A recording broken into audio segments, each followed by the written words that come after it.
Hello students, আজকের ভিডিওতে geography honours এবং পাশে সেমিস্টার 2 এর অ্যারিথমেটিক গ্রোথ রেট প্র্যাকটিক্যাল সম্পর্কিত বিস্তারিত জানবো।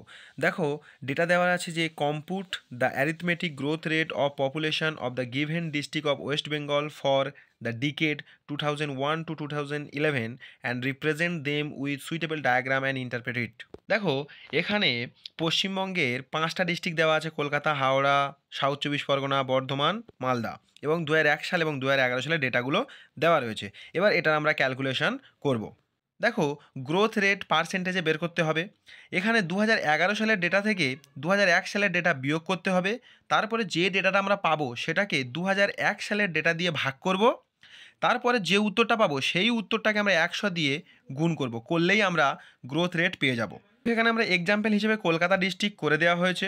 কলকাতা ডিস্ট্রিক্টে 2011 সালের ডেটা ছিল 47,96,694, এবং 2001 সালের ডেটা ছিল 45,72,876।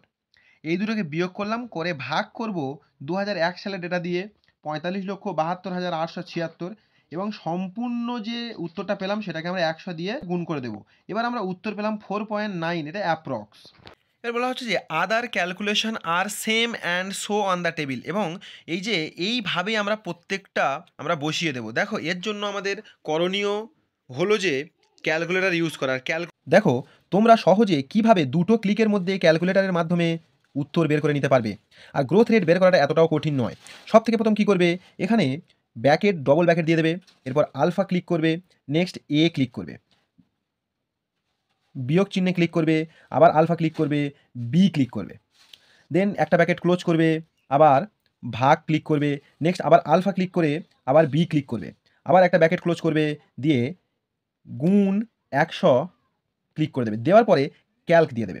এবার আমরা মান দেবো। দেখো, কলকাতার 2011 সালের মান কত ছিল? এ 479669 এরপরে কি সমান চিহ্ন ক্লিক করবে, সমান চিহ্ন ক্লিক করলে বি আসবে। বির মান কত ছিল? 54572876। এবার সমান চিহ্ন ক্লিক করবে, উত্তর চলে এলো 4.89, যেটাকে আমরা অ্যাপ্রক্স 4.9 ধরে নিচ্ছি। এইভাবে সমস্ত ডেটা তোমরা পরপর সমান চিহ্ন মেরে এইভাবে আবার তোমরা এখানে হাওড়া ডিস্ট্রিক্ট, কলকাতা ডিস্ট্রিক্ট, এইভাবে 2001 2011 এইভাবে ডেটা বসিয়ে বসিয়ে করে যাবে। ঠিক আছে, সহজেই হয়ে যাবে। ক্যালকুলেটর ইউজ করার পরে আমরা গ্রোথ রেট পেয়ে গেছি। কলকাতা ডিস্ট্রিক্টের 4.9, হাওড়া ডিস্ট্রিক্টের 13.5, সাউথ চব্বিশ পরগনার 18.2, বর্ধমান ডিস্ট্রিক্টের 11.9 অ্যান্ড মালদা ডিস্ট্রিক্টের 21.2। এইবার আমাদের করণীয় কাজ হলো যে এগুলোর একটা স্কেল নির্ধারণ করা। দেখো, আমাদের একটা নির্দিষ্ট স্কেল বের করে এর কাজটা করতে হবে। স্কেল আমরা 1 সেন্টিমিটার সমান কত ধরলে আমাদের গ্রাফ পেপারে অ্যারিথমেটিক গ্রোথ রেটের কাজটা খুব সুন্দর দেখতে লাগবে। দেখো, এক্ষেত্রে আমাদের সর্বোচ্চ ডেটা এসছে 21.2, তাহলে সেক্ষেত্রে আমাদের এখানে 1 সেন্টিমিটার সমান সমান 2% কিংবা 3% ধরে নিলে খুব সুবিধা সম্পন্ন হবে, এবং প্রত্যেককে যে পার্সেন্টেজ আমরা এখানে 1 সেন্টিমিটার সমান সমান ধরে নেবো, প্রত্যেককে সেই পার্সেন্টেজ দিয়ে ভাগ করে দেবো। প্রত্যেকটা ডিস্ট্রিক্টের আমরা স্কেল পেয়ে গেছি, যেখানে স্কেল আমরা 1 সেন্টিমিটার সমান সমান 3% ধরেছি। সেক্ষেত্রে কলকাতার 1.6, হাওড়ার 4.5, দক্ষিণ চব্বিশ পরগনার 6.1, বর্ধমান 3.7, মালদা 7.1। এবার আমরা অঙ্কনে চলে যাব। এখন আমাদের করণীয় হলো যে উলম্বভাবে 10 সেন্টিমিটার এবং অনুভূমিকভাবে 10 সেন্টিমিটার ভাগ করে নিতে হবে, এবং যেমনভাবে আমি করছি ঠিক তেমনভাবেই তোমরা খাতাতে নোট ডাউন করো। দেখো, আমরা নিচের দিকে 2 সেন্টিমিটার করে নিয়েছি, কারণ 5টা ডিস্ট্রিক্ট 10 সেন্টিমিটারে ভাগ করেছে, আর ওপরের দিকে আমরা 1 সেন্টিমিটার করে নিয়েছি, কারণ সর্বোচ্চ মান আমাদের 9 সেন্টিমিটার পর্যন্ত রয়েছে। এইবার আমরা স্কেল বসিয়ে প্রত্যেকটা ডিস্ট্রিক্টের যে গ্রোথ রেট পার্সেন্টেজে এসছিল এবং তার যে স্কেল বেরিয়েছিল, সেই স্কেলগুলো আমরা স্কেলের মাধ্যমে বসিয়ে একটা একটা করে পয়েন্টিং করে নেব। তারপরে এগুলো স্কেল দিয়ে ঠিক এইভাবেই জুড়ে দেব।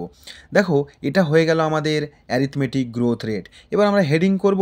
হেডিং করে দেওয়ার পরেই আমাদের কাজ complete. Thank you, that's all for today.